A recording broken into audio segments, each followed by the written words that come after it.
Olá, seja bem-vindo aqui ao canal. E antes de você assistir a sua aula, eu vou pedir para que você curta esse vídeo, inscreva-se no canal para receber todos os vídeos semanais e também compartilhe o link deste vídeo com pessoas que você conhece que querem aprender inglês, que querem melhorar o inglês. São infinitas as possibilidades. Se você assistiu esse vídeo, gostou dessa aula, gostou da forma como eu ensino, quer aplicar esse conteúdo, quer ter aulas particulares ou até mesmo aulas em grupo, entre em contato comigo através do meu WhatsApp. E o link tá aqui, ó, do lado. Você pode escanear esse QR Code e vai dar direto lá no meu WhatsApp, onde nós vamos estar te atendendo e descobrindo a melhor opção para você aplicar e aprender esse conteúdo. Se você não conseguir escanear esse QR Code, você pode entrar através do link que está na descrição. Mas agora você pode assistir a sua aula, estudar bastante em casa. Vamos embora! Vamos falar então sobre estruturas. Você já sabe que para fazer ações contínuas, ou seja, que a gente usa o verbo no ing, que no português a gente chama de gerúndio, fazendo, assistindo, jogando, nadando, vivendo, você vai usar sempre verbo to be mais o verbo no ing. Nesse caso aqui, a estrutura é a mesma, minha gente. A diferença é que está no passado. E quem que vai para o passado? Quem vai para o passado no português também, que é o verbo ser ou estar. Nesse caso, é o estar. No português, quando eu digo que eu estou nadando, eu estou nadando. Estou está no presente, nadando é um gerúndio. A gente chama de gerúndio na gramática do português. Quando eu boto essa frase para o passado, quem que vai para o passado? O eu estou, que vira eu estava nadando. Então, o nadando continua igual. No inglês é a mesma coisa. Então, você só precisa colocar no passado o verbo to be. E você já sabe, porque provavelmente você já deve ter assistido a aula de verbo to be no passado. Então, você vai pegar o is e vai transformar em was. Você vai pegar o am e vai transformar em was. E, por fim, você vai pegar o are e vai transformar em were, quando for necessário. Porque aí você já sabe que para estes carinhas aqui, nós usamos o was. E para esses carinhas, usamos o were. Simples assim, minha gente. E a negativa? Vai continuar sendo negativa de verbo to be no passado. Was vira wasn't ou was not. Were vira weren't ou were not.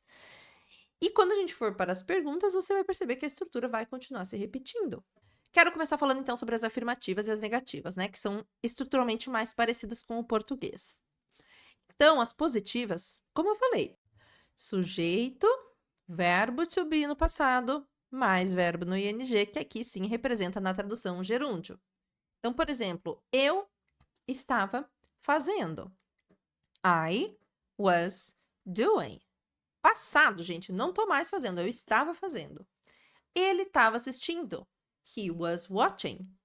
Ela estava jogando. She was playing. Estava fazendo, sei lá, alguma coisa. Estava fazendo, um animal estava fazendo. It was doing. Se formos para os plurais, entre aspas, nós estávamos fazendo. We were doing. Você ou vocês estavam assistindo. You were watching. Eles estavam jogando. They were playing. Nas negativas, respeitamos a estrutura de verbo to be, que é o verbo to be, depois o not. É diferente do português, tá? No português a gente coloca o não na frente do verbo. Com o verbo to be, você já sabe que não, porque é comum que nós não separamos sujeito de verbo to be, por isso que o not vem depois. Então, para dizer eu não estava fazendo, I wasn't doing. Ele não estava assistindo. He wasn't watching. Ela não estava jogando. She wasn't playing. Não estava fazendo. It wasn't doing. Plurais, nós não estávamos fazendo. We weren't doing. Você ou vocês não estavam nadando. You weren't swimming. Eles não, ou eles ou elas, não estavam morando. They weren't living. Teacher, posso falar they were not living? Pode, não tem problema. Posso falar they're not living? Pode também. Pode aplicar aqui as abreviações de verbo to be sem problema nenhum, tá? Fica a teu critério. E em relação aos verbos aqui, gente, etc. Porque Verbo no gerúndio, né?